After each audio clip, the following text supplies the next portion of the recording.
Hello everybody, this is Commander Strain and welcome back to Armoured Warfare. Today I want to show you a new vehicle that should be coming to the European and North American server in the very near future. The Tier 7 Object 187 Premium Main Battle Tank.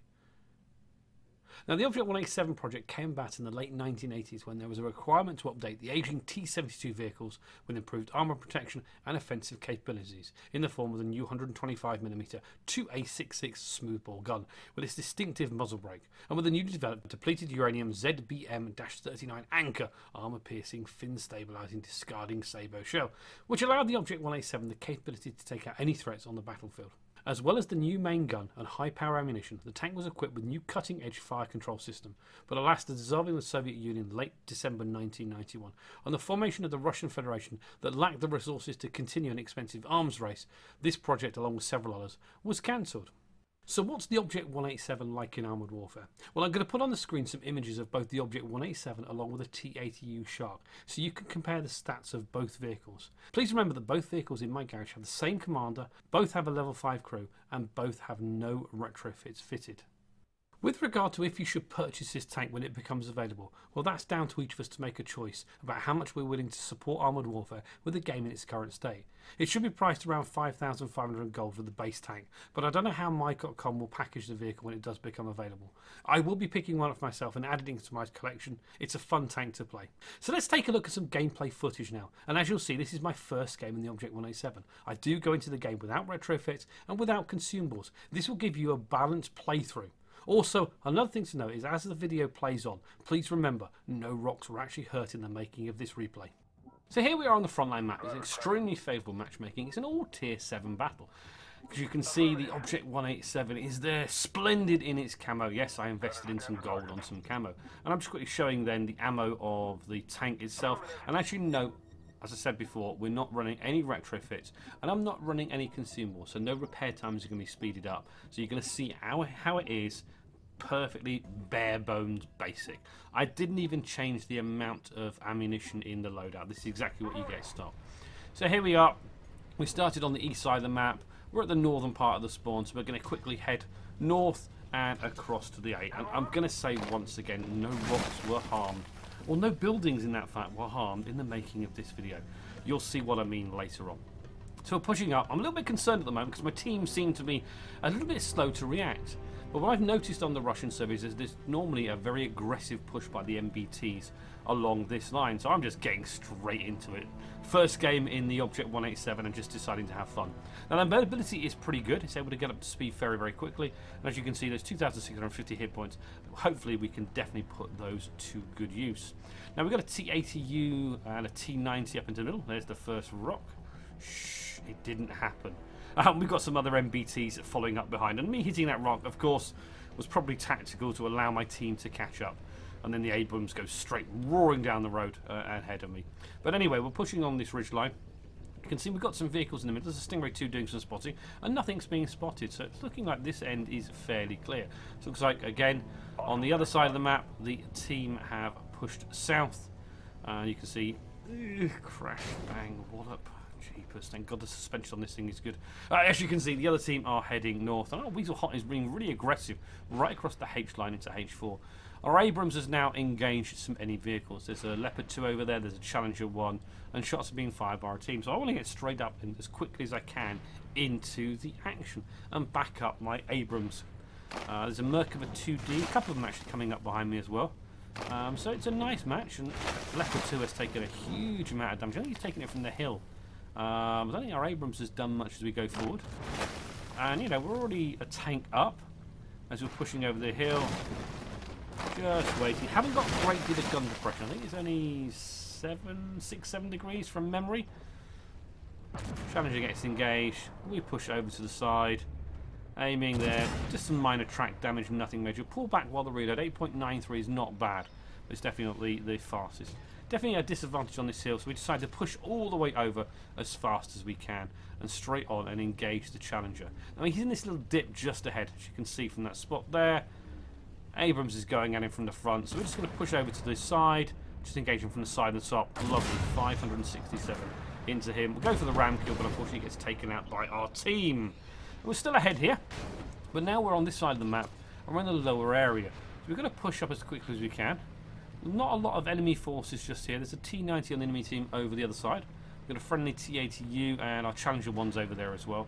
Looks like a lot of enemy MBTs have pushed down the I and the J line right into the corner, right towards our spawn point. So it's almost as if, you know, both teams have rotated around the map. But as you can see, our guys are now pushing in towards the actual cap. That T-90 is being engaged, and we're trying to rapidly get up this hill as quickly as we can. So again, uphill, not too bad on the mobility. It seems the hidden ground resistance stats are fairly good on the Object 187. And we push up onto this T-90. Aiming here, he pops smoke. So we push on into him. Get aside, we spot a Weasel hopped left. So I stop here, use this vehicle as a cover. Just aiming at the Weasel. Lovely 540 shot into him. And then we take a hit into our tract from a Challenger 1. Friend pops some smoke. I also pop some smoke because, of course, I've got no repair kit. So we've got no real way of getting our tracks back online. I'm lucky. In this situation, I'm lucky. Any other match, and probably I would have taken a hell of a lot more damage without having that repair kit. So, although it was a great way of testing out the basic stats on the vehicle, definitely go in with a repair kit if you can. Okay, now we go down. Lovely. We do a nice tracking shot on here. We swing around, try and get behind him. And this is what you can do when you track someone. If your team are on the ball, can do some serious damage. Now, we got lots of assistance damage there from that tracking shot. So, nicely placed. We're not top of the damage charts at the moment. We're definitely doing some work for our team. So now I can see the Merkava over there. We're pushing this way as well. Just heading over that way and just seeing how much we can get. And see if we can get any more damage in. We're 11-6 up, so the score is pretty good. It's not over, because we don't know where a lot of their MBTs. There's two Challenger 1s, a Leopard 2, T-80U, Challenger 1 Wolf, and a Stingray 2 as well. So there's plenty of heavy-hitting, hard armoured vehicles that we need to take out as a team. As you can see, a couple of Challenger 2s are spotted over in the C5 area. We're just pushing over here. See if we can get some shots on this Challenger 1 Wolf. He spots him there. Just aiming over. We get spotted. First shot shattered. 71 degree angle. We just can't do anything about that one. So just pushing there. Looking to see if I can get another one. There's a chance. Very slim chance of shot here. Oh, lovely. We damage his track. We track him. Unfortunately, none of our team are in a position to actually inflict any additional damage on him. So a nice tracking shot, but when you're tracking, you do need your team to actually do some supporting fire and get some shots in. So now we're pushing over this way. We can see that the Stingray 2 and... Oh, oops. Shh. That tank was not there. Stingray 2 and some of the enemy teams have cleared out a few vehicles over on the C4-5 area. So we're now going to push on and try and take out these Leopard 2 and the Challenger 1 that's over here. It's 9-6. There's only 3 tank leads, so it's definitely not over. Now this is a bit of a risky position going this way because we could take shots from the left. There's the T-80U spotted. Pushing over, going for the Leopard 2, aiming, and he gets taken out before we can engage him. We misfire from someone near us. We go after this Challenger 1 Wolf. First shot just bounces. We do a little bit of ramming damage, 171 damage. Trying to track him with my ramming shots. Aiming, reloading, and beautiful, lovely, 398 damage, and we take him out for our first kill. So now we're turning around and we're looking at the 2 Challenger 1s that are left, the T-80U, and where is the Stingray? Lost spot there. We try a random shot at the T-80U, but no luck. There's the Stingray 2. No shot there. Just trying, waiting for the reload, and then we decide we're going to push on and do what we can. And then we're going to go now after that T-80U. Yeah, we're going to go after the T-80U now. We got some backup. There's a friendly T-80U there. Oops, another rock. Shh. It wasn't me. Damn rocks. They're magnetic. Anyway, back to the action. So we're swinging around here now. Got a bit delayed by the slight engagement with the rock. I think we won in the end though because we got past the rock. T-80U is being engaged by our friendly T-80U. So pushing up now. Aiming, lovely. Oh, nice shot. 648 damage on the side. We swing round. He's coming for us, and our friends take him out. So again, getting him to try and turn his turret towards us enabled our team to take him out. And now it's 7-3. Game is almost over. 2 Challenger 1s left, and a Stingray 2. Now we're up to 2,324. Not outstanding, but you know we're not far behind our base hit points, and we managed to miss that rock. Aim shot here. Looking for a position, can't get a pen marker, and aim, lovely, 633 and damage his ammo rack. Pushing on now, see if we can get more into him. Aiming, he's turning towards us. No shot into his engine deck.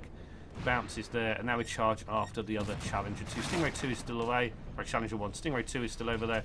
Gaming over, and lovely. 52 hit point. We secure our second kill. Stingray 2 gets taken out, and there we go. A win. So the Object 187. Fun tank, mobile, definitely. Enjoyable on these large open areas. You guys are going to have to decide for yourself. So let's take a look at the post-game results. I did 3,009 points of damage. I got 2 kills, 4 assists, 2,388 assistance damage. I earned myself 1,925 base reputation. Maybe not the best tier 7 game out there, but it certainly showed off how mobile the Object 187 is. And you guys are going to have to consider carefully when it comes to the European and North American servers whether you want to pick up this fun tank. As I said earlier, I will definitely be picking up one when it comes onto the European server. If you've got a T80U Shark already, maybe you don't need it. If you're a tank collector, well, you're definitely going to want it in your garage. That muzzle brake just looks absolutely fantastic, and it's again a T72 variant, but it's a nice looking T72 variant. If you've enjoyed this video, don't forget to give it a like and comment. It really does help out the channel, and if you've not done so already, don't forget to subscribe. Also, take a look at the links below and consider giving me a follow on my Twitch channel where you can catch me live streaming. If you want to go that one step further, you can also support me directly on Patreon. Thanks again, and I'll see you in the next video.